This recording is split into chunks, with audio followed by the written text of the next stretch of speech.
এই সময়টা আপনি একটু ঠান্ডার মাথায় বাসায় গিয়ে চিন্তা করেন। আজকে আদনান ভাই ওয়াজ করে গেছে, আমি একটু চিন্তা করি, আপনার আমার হায়াত সর্বোচ্চ হয়তো ৬০-৭০ বছর,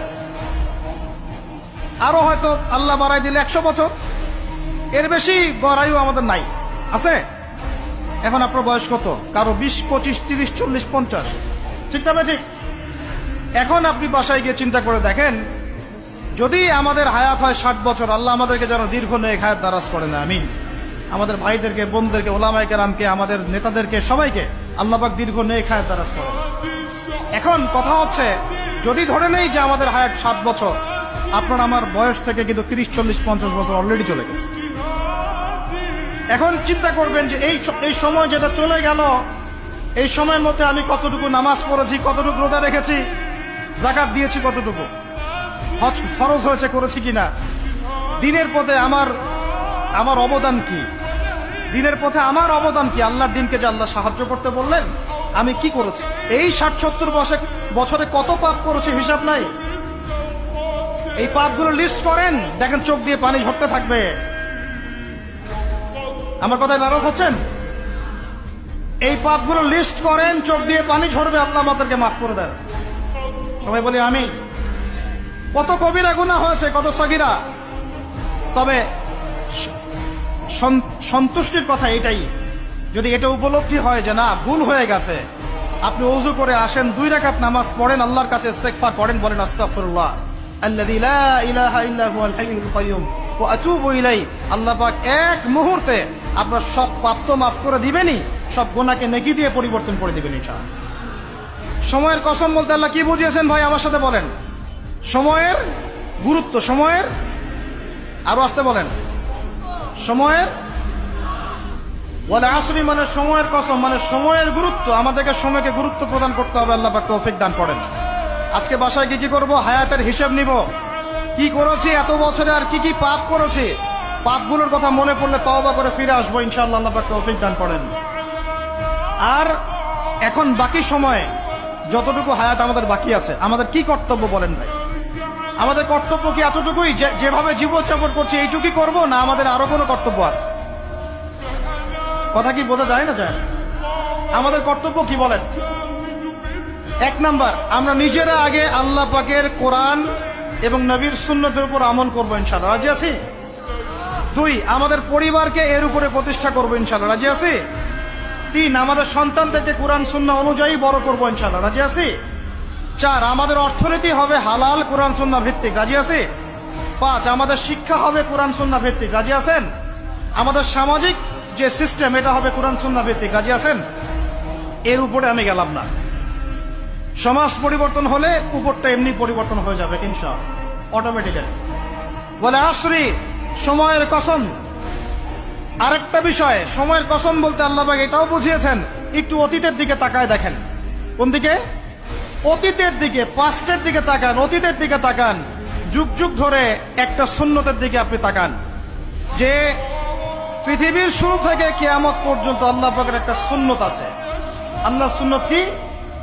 আল্লাহর সুন্নত এটা, প্রত্যেক যুগে যুগে যে বা যারাই আল্লাহর বিধান মেনে চলেছে, আল্লাহ পাক তাদেরকে দুনিয়াতেও সমৃদ্ধি দিয়েছেন, পরকালে জান্নাত দিয়েছেন, সুবহানাল্লাহ।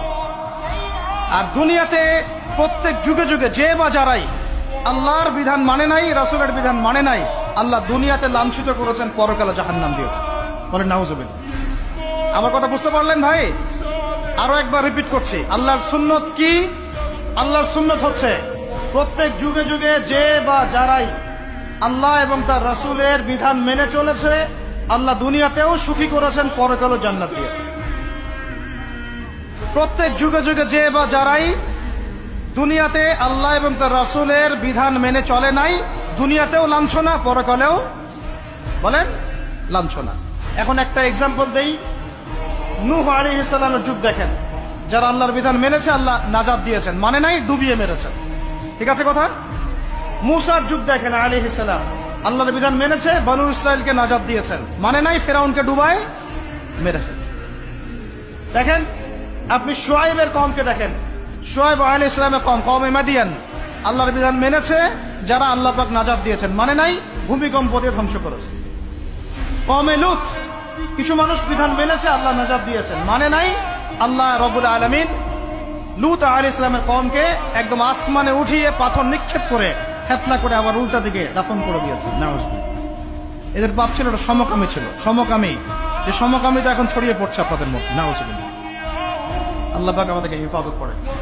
একইভাবে নবী সাল্লাল্লাহু আলাইহি ওয়াসাল্লামের যুগ তাকান, এই যে আবু জেহেল, আবু লাহাব, উতবা, শাইবা, রাবিআ, এরা আল্লাহর বিধান মানে নাই, আল্লাহ ধ্বংস করেছে। আবু বকর, ওমর, ওসমান, আলী রাদিয়াল্লাহু আনহু আজমাইন, তারা মেনেছেন, আল্লাহ দুনিয়াতে সমৃদ্ধি দিয়েছেন, পরকালে জান্নাত। বুঝাতে পারলাম কি ভাই? বলে আসরি মানে কি বুঝাতে পারলাম? আল্লাহ পাক এই সময়ের কসম করে বলছেন, হে মানুষ শুনো, ইন্নাল ইনসানা লাফি খুসর, সমস্ত মানুষই ক্ষতির মধ্যে আছে। বলেন আউযুবিল্লাহ। এখানে আল্লাহ পাক একদম আম ভাবে সবাইকে বলছেন, সবাই ক্ষতির মধ্যে আছে। মানুষের ক্ষতি কয় প্রকার? আমার সাথে বলেন, মানুষের ক্ষতি দুই প্রকার। কয় প্রকার? মানুষের ক্ষতি কয় প্রকার? এক, ইহকালীন ক্ষতি, দুই, পরকালীন ক্ষতি। এক, ইহকালীন ক্ষতি, দুই, পরকালীন ক্ষতি। ইহকালীন ক্ষতি কি? ইহকালীন ক্ষতি হচ্ছে সূরাতুল রুমের এই আয়াতটা। আল্লাহ পাক বলছেন, বা'দা আউযু বিল্লাহি মিনাশ শাইতানির রাজীম, যাহারাল ফাসাদু ফিল বাররি ওয়াল বাহরি বিমা কাসাবাত আইদিন নাস।